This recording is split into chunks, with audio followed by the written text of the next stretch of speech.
All right, hey everybody, Miss Lynch here. This is the chapter 15 lecture, so I'm going to get into it. This video is going to just be the first half of chapter 15, and then I will do the second half in a separate video. I'm going to upload this one this morning, and then I will actually do the second part tomorrow because I'm a little strapped for time today, so it will come tomorrow morning, so no need to panic, all right? As I get started, you should have, I've sent you guys the PowerPoint as a PDF file, so you should have that in front of you. You should have your notebook to take notes, something to write with, and really the plan is for you to look through the PowerPoint and take notes, and then this video will kind of be your audio track of me talking, narrating as you go through it. So kind of get this video where you can like hit the spacebar and pause if you ever need to, and then that will give you more time, especially as we get to maps and all of that stuff. Okay, so go ahead and pause this if you need to, get everything in front of you and ready to go, and we'll get started. And otherwise, I will get going. So, our slideshow begins with chapter 15, like I said. I don't think I put the chapter number, it's too hard to see. But anyway, this is chapter 15. The title of it in our book is What is Freedom? And it is about Reconstruction, 1865 to 1877. So, we know that we kind of ended with, or this chapter ends with, or begins with the end of the Civil War and moving on from that. So, we know that the war ends on April 9th, 1865. And that Lincoln was shot on the 14th. So this is 5 days post-re-election. It's in the Ford Theater in DC. So he's shot, he is carried across the street, and he dies the next morning. So he's buried in Illinois. So a train procession from DC goes all the way up to his hometown, Springfield, I do believe, is the actual location, and you know, thousands upon thousands, possibly millions of people visited his or stopped to see the train or his body along this procession going back. So he's then taken home, he is buried, and this ushers in a new era in US history. Okay. Ending with the Civil War, we know that this brought about emancipation, so this freed our slaves in the South, and emancipation really brings in this new definition of freedom. Like I said before, a big theme for us in this book, in this class, is what is freedom, who's free, what's the definition. And so we have a shift in the definition of freedom for African Americans, and this really has to do with self-ownership at its core. So, self-ownership, family stability, religious liberty, political participation, which is something that we'll talk about more, and then economic autonomy, which goes back to the idea of self-ownership and being able to earn your own income and means of living. So, economic autonomy, okay? All right, so this understanding of freedom, basically it was shaped by, so for our freedmen, their experiences as slaves and the observation of free society that they had at that time will kind of help develop the idea of freedom post-war. Okay? Like I said, a lot of this had to do, or it comes back to autonomy of oneself, but also for the family. So our next slide gets into families. Boop. There. Families and freedom. So family was central to the post-emancipation African-American community. And there are, right in this section in the book, there is a photograph of a family. So I didn't copy it in here because it's in your book. That's there. And on the note of family, which we saw in Ken Burns' The West, people began traveling, particularly west.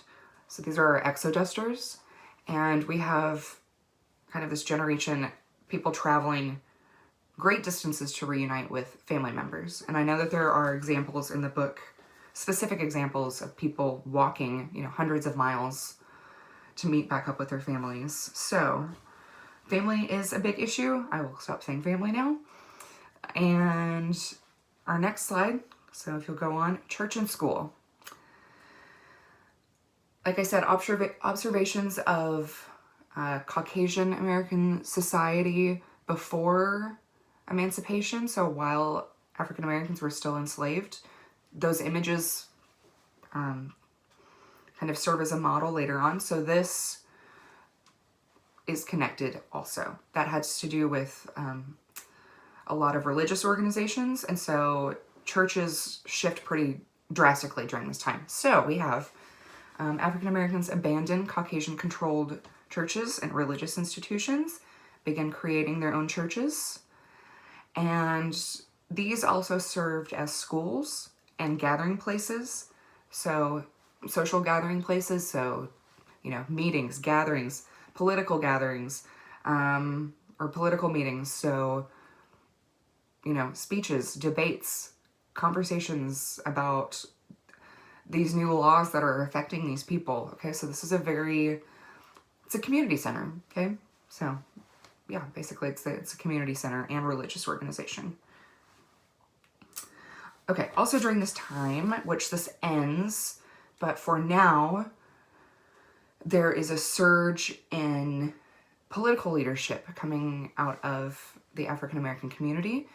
Again, tying back into church, a lot of these leaders are ministers who become political. It makes sense. How could you not be, So 250 ministers specifically held public office during this era, during Reconstruction. Like I said, that will end really with chapter 16. We'll start to see the diminishment of some liberties, all right? Okay. All right, our next slide, political freedom. So picture our community center. Like I said, we're having a political meeting. Let me get my coffee. So, big, huge issue, and this will kind of be one for us for a little bit, pardon me. And so the right to vote became central to former slaves' desire for empowerment and equality. All right, so the right to vote. And as a way to demonstrate their patriotism, African Americans throughout the South organized 4th of July celebrations, and this is actually how 4th of July celebrations started. So, and as a result of that, for many years, many racist Caucasian Southerners protested it. They refused to participate, and they would stay inside. They wouldn't even leave their houses. So it's pretty different now from what we consider patriotic. But anyway, so that's the beginning of Independence Day celebrations. All right. Okay. So land, labor, and freedom. This is our next slide. Okay, so keeping in mind all the things that we're talking about, former slaves' idea of freedom, this was directly related to the idea of land ownership, going back to economic autonomy, self-ownership, self-sustainability. Land is a big part of that. We're talking about agricultural communities, and so yeah, that directly relates to the land, okay? So land ownership. And many former slaves insisted that through their unpaid labor, they had acquired a right to the land that they had worked. So that becomes a conversation. Nothing is done positively in that way, as we'll see, but that's a conversation that comes about, all right? So as that is entering the public consciousness, the Freedmen's Bureau is developed to address just that. So like I said, it doesn't really go according to plan, but this bureau is founded for that reason. And let us get into that a little bit, all right? Okay, so our next slide is just called the Freedmen's Bureau.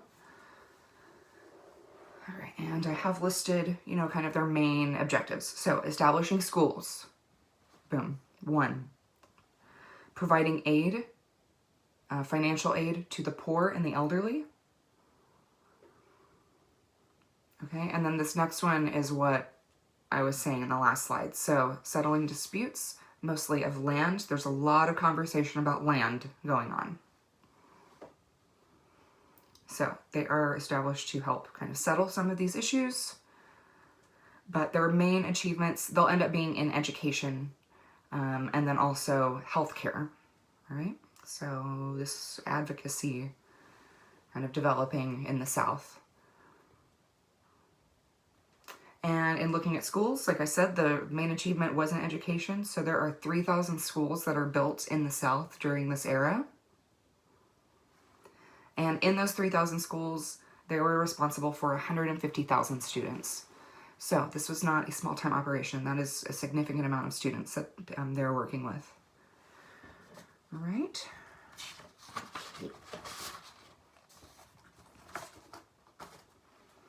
Okie dokie, moving along. Okay, the failure of land reform. Like I said, didn't go according to plan. Alrighty.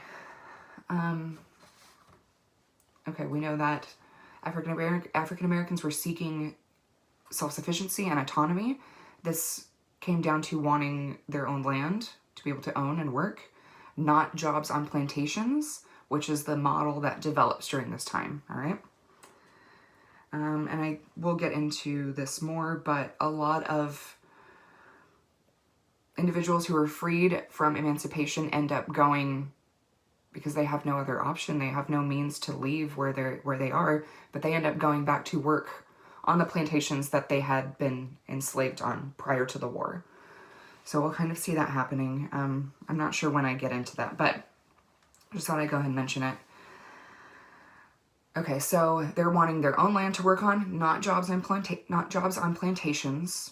Okay, and under President Andrew Johnson, he ordered pretty much all of the land that was, okay, so after the war, all land in the South that was owned by slave owners goes to the federal government. So it's in federal hands. And under Johnson, they give it back to these former slave owners. And because no land distribution happened, all right? Like I said, that was a goal. People wanted their land, their own plot to have and hold. Doesn't happen, okay? So no land distribution takes place. And the majority of rural freed people remain very impoverished, remain poor. So we'll see that developing in the South over the next generations, and that will go on, you know, into the 20th century. But so this really establishes that model. Okay, and then our next slide is more about the same topic. So let's just, okay, and that's where I say it. So many freedmen worked on Caucasian-owned plantations, often for their former owners. So that's what I just said a second ago, all right? As a result of that, they were unable to rise in the social scale through hard work, okay? And African-American men mostly remained confined to farm work, like physical outdoor labor. And so this was considered unskilled labor and then service jobs. Sorry, there's a typo. My presentation, it says serve job. It should say service jobs, okay? African-American women mostly remained indoors in private homes in working as cooks and maids, okay? So a lot of these positions that these people have been placed in before really just remain intact. But now it's considered paid labor, but it's still the same position, okay? Very closely, all right? So slow going to get things changing in the South, all right? But if you will scroll down, the next 3 slides are some images, so you can take your time and look at those. So these are photographs, so this is, you know, a little more contemporary, but these are agricultural workers in the South. These will be sharecroppers, which is something that I'm starting to get into pretty much like right now in our chapter or in our discussion. So these become our sharecroppers that will kind of maintain the cotton industry in the South for the next coming generations, okay? But yeah, you can take your time and look at those. Okay, and I'm gonna move on, all right? So our next slide, Yemen. Yemen is also how you may pronounce it, but I heard Yemen to begin with, and that's what I've always said. So, all right, our Yemen.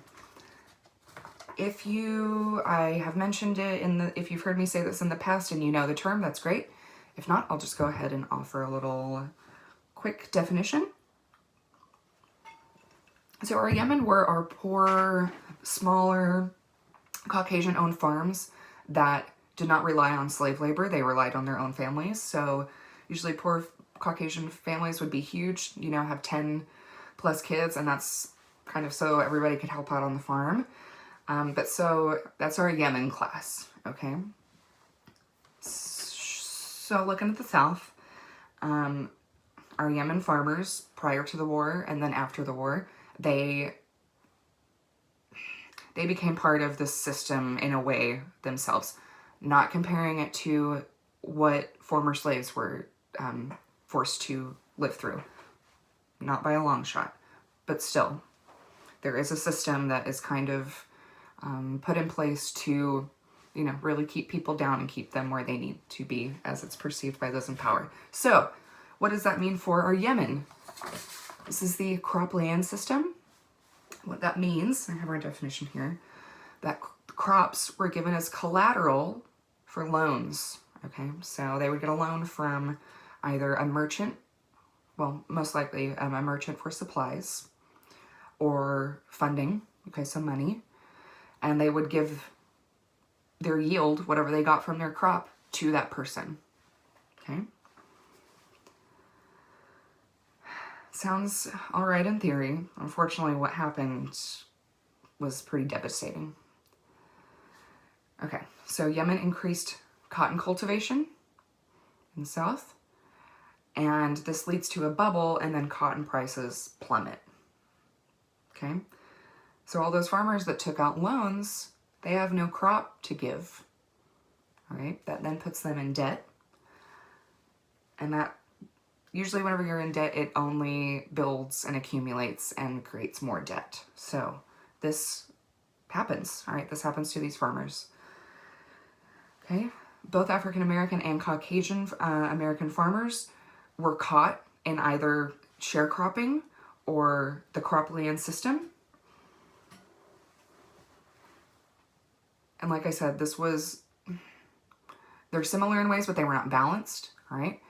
And we know that there's a far higher percentage of African American farmers than Caucasian American farmers that rented land in the South.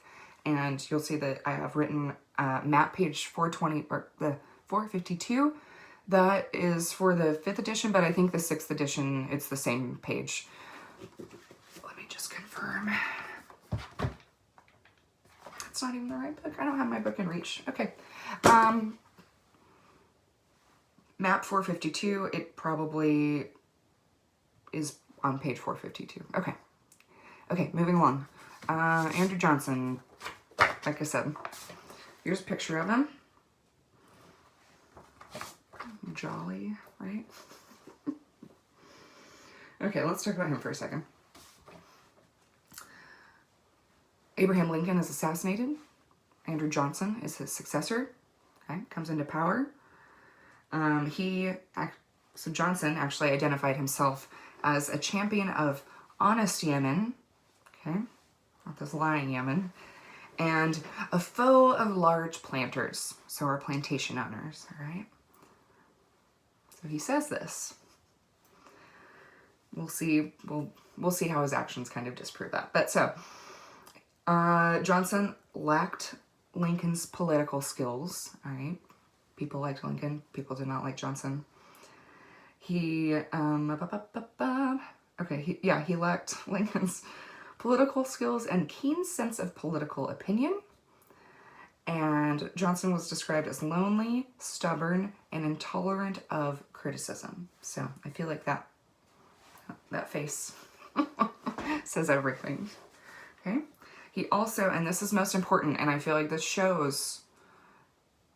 is reflected in what happens during this time, but he believed that African Americans had no role in Reconstruction. All right. Just leave it to the politicians. And yeah, we'll kind of see how this unfolds. Ooh, I had a croak. All right, so that's Andrew Johnson. Let me see.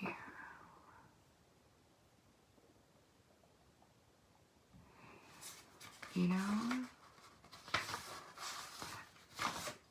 okay, I don't actually have the division for my halfway mark in my notes right here, but I'm actually going to consider this the halfway mark, because then we get into Radical Reconstruction, which is the second half of this era. So I will try to get that to you guys this evening or tomorrow morning pretty early, and you'll definitely have it by our next class period. Absolutely. Yeah, like I said, I'm just a little overscheduled at the moment, so trying to figure out when I can sit down and make these videos for you guys. So I'll get it to you when I get it to you. Don't stress about it too much until then. Okay. Go ahead and read the book if you have it, and if you're curious about what happens. All right, and I will be back checking back in later with the second half of chapter 15. Okay. If you have any questions, let me know. All right. Bye.